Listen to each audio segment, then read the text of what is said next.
having that much effect on the markets, at least. No, in fact, it was quite a relief for investors on Wall Street. All the main markets posted gains at the end of trading on Monday. Similar picture today in Asia, much optimism after we saw the Nikkei falling to 6-week lows in trading on Monday. The Nikkei is up over I tell a lie, it's just under 1% now.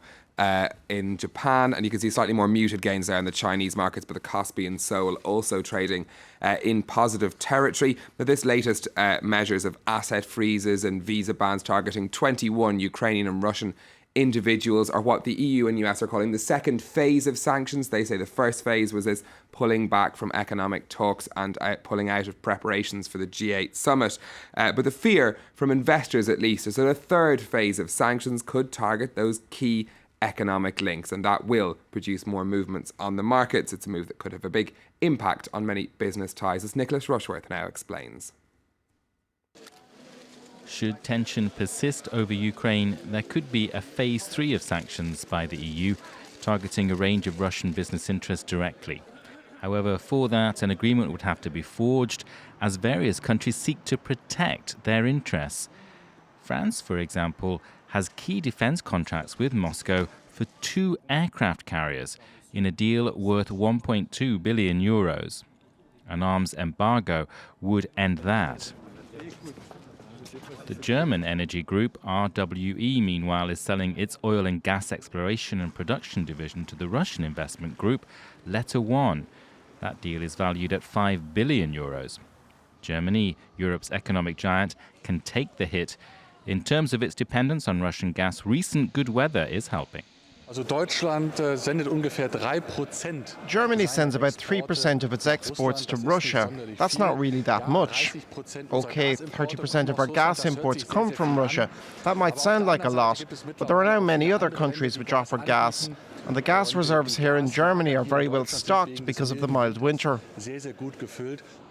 The UK too has significant business links with Russia. The City of London is the trading centre of choice for Russian oligarchs. There are 70 Russian companies listed on the London Stock Exchange. While certain EU countries would lose out, so too would Russia. The EU is far and away its main trading partner. Russia's economy has suffered during this Ukraine crisis. Investors have pulled out around 30 billion euros of capital, more than a tenth of economic output in the first quarter. Going to go to the US now. General Motors announcing another major recall of some of its cars. Yeah, 1.5 million vehicles affected by this latest recall for over issues including problems with airbag systems and braking. This comes less than 2 months after General Motors was forced to recall another 1.6 million smaller vehicles over problems with faulty ignition switches in their engines. That problem was linked to 12 deaths in the United States.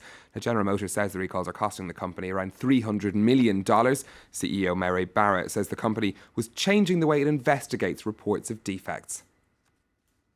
In each case, we have pledged to cooperate fully while we work to make the recall itself as smooth as possible for our customers.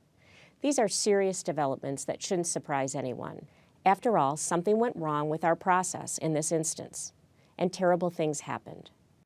Quick look now at some of the day's other business stories, and we'll start here in France, where up to a third of flights have been cancelled due to a strike by air traffic controllers. The French Civil Aviation Authority asked airlines to reduce traffic through Paris's airports by 30% and by 20% through regional hubs.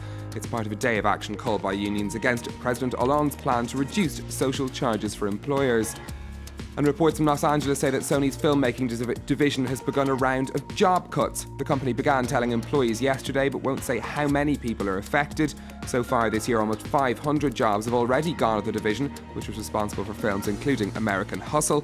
It's part of efforts by Sony boss Kazuo Hirai to improve profitability at the firm. And finally in business, I have no idea what this is about, but I've read the top line and I am intrigued. Some controversy about whiskey brewing in Tennessee. I'm pleased that you did read the line. Yes. This is to do with Tennessee whiskey. According to the law in Tennessee, under very strict conditions, is what you can call Tennessee whiskey. This is due to a law that was passed last year. It needs to be made in the state from 51% corn, filtered through maple charcoal and aged in new charred oak barrels. Now, that just so happens to be the recipe for Jack Daniels. So you can imagine that was done to favour them. Jack Daniels accounts for 90% of the whiskey made in Tennessee. But the drinks giant Diageo is now challenging the law. They make the second biggest whiskey, which is called George Dickel. They want those rules relaxed. And it's become a huge war of words between the two companies. In fact, both accusing each other of diluting the brand of Tennessee whiskey. It's to be debated in the Tennessee State House and Senate later this Tuesday. But a continuing debate over a very big business there. Exactly. It's a major issue. Sounds like fun as well. All right, Stephen, thank you very much. Stephen with Business. Going to have a look at what's happening in the French papers now. Flo is here. The big story that I think is going to dominate French politics over the next couple of weeks is the municipal elections. Round